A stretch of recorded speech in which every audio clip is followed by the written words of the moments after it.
पावसानंतर नाशिकच्या गजबजलेल्या मुंबई नाका परिसरात मुख्य रस्त्यावर मोठ्या प्रमाणात पाणी साचलं।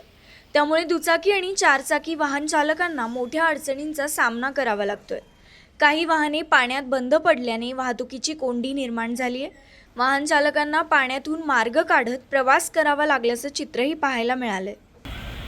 मुंबई नाक्याला बघू शकता, हे नेहमी पावसाळ्यामध्ये आम्हाला सर्वांना त्रास एवढा पाऊस झाला आहे, तर इतकं सारं आहे घाणेरडं सकाळचे पसरले आहे। काय प्रशासन करते? प्रशासनाला आम्ही टॅक्स कशासाठी देतो?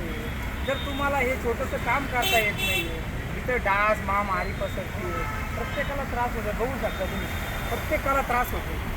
तर प्रशासनाला ही नम्र विनंती आहे की असं काम करू नका, चांगलं काम करा, जेणेकरून जनतेला त्रास नाही झाला पाहिजे। आम्ही एवढा टॅक्स देतोय, जर याचं काम जमत नसेल तर आम्ही शिकलेले बेरोजगार आहे, आम्ही करतो, ती जबाबदारी आम्ही घेतो, आम्हाला द्या काम, आम्ही स्वतः हे करायला तयार आहे। आणि मग तुम्ही बघा आम्ही काम कसं करतो। दरवर्षी याच ठिकाणी पाणी साचत असल्याची तक्रार नागरिकांनी केली आहे।